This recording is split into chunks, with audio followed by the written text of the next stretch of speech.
Hello, Mark. This is Jenny Chen, 46, from Junior Speech Class. Today I'm going to read a TED Talk called "This App Knows How You Feel from the Look on Your Face" by Rana Kaliouby. Our emotions influence every aspect of our lives, from our health and how we learn, to how we do business and make decisions, big ones and small. Our emotions also influence how we connect with one another. We've evolved to live in a world like this, but instead, we're living more and more of our lives like this. This is the text message from my daughter last night, in a world that's devoid of emotion. So I'm on a mission to change that. I want to bring emotions back into our digital experiences. I started on this path 15 years ago. I was a computer scientist in Egypt, and I had just gotten accepted to the PhD program at Cambridge University. So I did something quite unusual for a young newlywed Muslim Egyptian wife.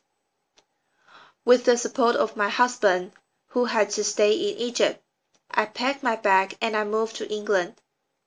At Cambridge, thousands of miles away from home, I realized I was spending more hours with my laptop than I did with any other human.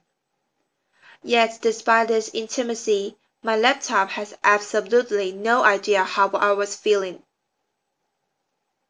It had no idea if I was happy, having a bad day, or stressed, confused, and so that got frustrating. Even worse, as I communicated online with my family back home, I feel that all my emotions disappeared in cyberspace. I was homesick, I was lonely, and on some days I was actually crying. But all I had to communicate these emotions was this: laughter. Today's technology has lots of IQ, but no EQ. Lots of cognitive intelligence, but no emotional intelligence. So that got me thinking, what if our technology could sense our emotions? What if our devices could sense how we feel and react accordingly? Just the way an emotionally intelligent friend would. Those questions led me and my team to create technologies that can read and respond to our emotions, and our starting point was the human face. So, our human face happens to be one of the most powerful channels that we all use to communicate social and emotional states.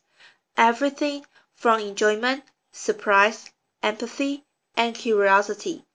In emotion science, we call each facial muscle movement an action unit.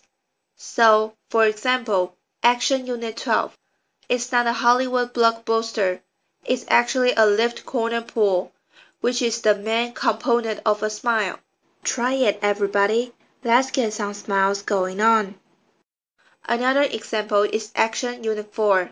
It's the brow furrow.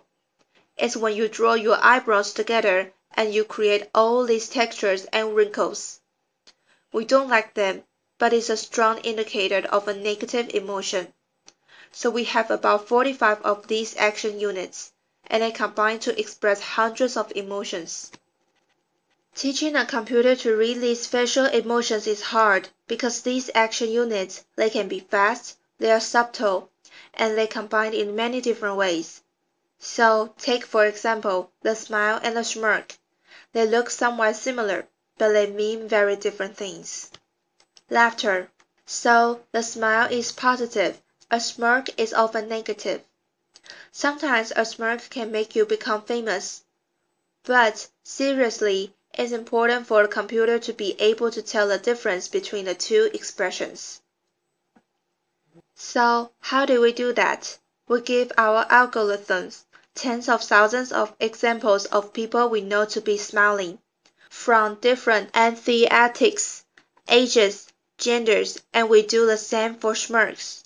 And then, using deep learning, the algorithms look for all these textures and wrinkles and shape changes on our face, and basically learns that all smiles have common characteristics. All smirks have subtly different characteristics, and the next time it sees a new face, it essentially learns that this face has the same characteristics of a smile, and it says, "Ah, I recognize this. This is a smile expression." So the best way to demonstrate how this technology works is to try a live demo. So I need a volunteer, preferably somebody with a face. Laughter. Chloe is going to be our volunteer today. So, over the past 5 years, we've moved from being a research project at MIT to a company, where my team has worked really hard to make this technology work, as we like to say, in the wild. And we've also shrunk it so that the core emotion engine works on any mobile device with a camera, like this iPad. So let's give this a try. As you can see, the algorithm has essentially found Chloe's face. So it's this white bounded box, and it's tracking the main feature points on her face. So her eyebrows, her eyes, her mouth, and her nose. The question is, can it recognize her expression? So we're going to test this machine. So first of all, give me your poker face. Yep, awesome. Laughter. And then as she smiles, this is a genuine smile. It's great. So you can see the green bar go up as she smiles. Now that was a big smile. Can you try a subtle smile to see if the computer can recognize? It does recognize subtle smiles as well. We've worked really hard to make that happen. And an eyebrow raised, indicator of surprise. Brow furrow, which is an indicator of confusion. Frown, yes, perfect. So these are all the different action units. That's many more of them. This is just a slimmed down demo, but we call each reading an emotion data point, and then they can fire together to portray different emotions. So on the right side of the demo, look like you're happy, so that's joy. Joy fires up. And then give me a disgust face. Try to remember what it was like when Zion left One Direction. Laughter. Yeah, wrinkle your nose. Awesome. And the violence is actually quite negative, so you must have been a big fan. So violence is how positive or negative an experience is, and engagement is how expressive she is as well.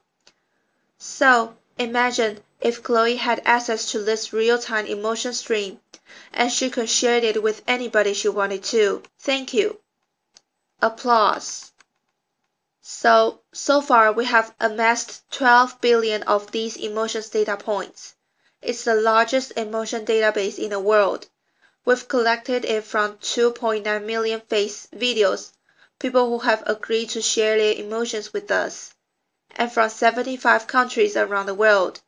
It's growing every day. It blows my mind away that we can now quantify something as personal as our emotions. And we can do it at this scale. So what have we learned to date? Gender. Our data confirms something that you might suspect. Women are more expressive than men. Not only do they smile more, their smiles last longer. And we can now really quantify what it is that men and women respond to differently. Let's do culture. So in the United States, women are 40% more expressive than men. But curiously, we don't see any difference in the UK between men and women. Laughter. Age. People who are 50 years and older are 25% more emotive than younger people. Women in their 20s smiled a lot more than men the same age. Perhaps a necessity for dating. But perhaps what surprised us the most about this data is that we happen to be expressive all the time, even when we are sitting in front of our devices alone. And it's not just when we're watching cat videos on Facebook.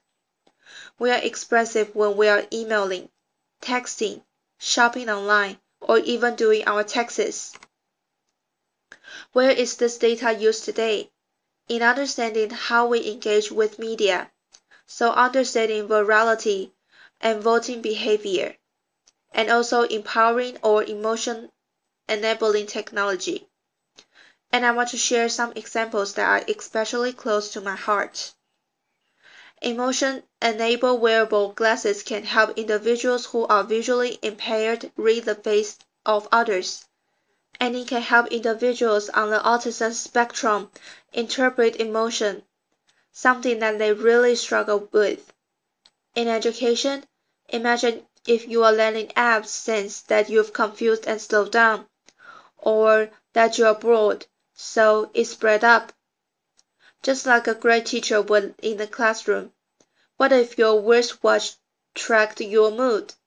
Or your car sensed that you are tired, or perhaps your fridge knows that you are stressed, so it auto-locks to prevent you from binging eating. Laughter.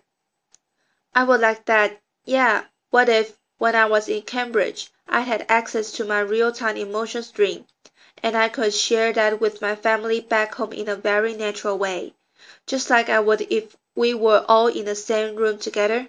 I think 5 years down the line, all of devices are going to have an emotion chip, and we won't remember what it was like when we couldn't just frown at our device and our device will say, you didn't like that, did you? Our biggest challenge is that there are so many applications of this technology. My team and I realized that we can't build them all ourselves. So we've made this technology available so that other developers can get building and get creative. We recognize that there are potential risks and potential for abuse. But personally, having spent many years doing this, I believe that the benefits to humanity from having emotionally intelligent technology far outweigh the potential of misuse. And I invite you all to be part of the conversation. The more people who know about this technology, the more we can all have a voice in how it's being used. So as more and more of our lives become digital, we are fighting a losing battle trying to curb our usage of devices in order to reclaim our emotions. So what I'm trying to do instead is to bring emotions into our technology and make our technologies more responsive. So I want those devices that have separated us to bring us back together. And by humanizing technology, we have this golden opportunity to reimage how we connect with machines, and therefore how we, as human beings, connect with one another. Thank you. Applause.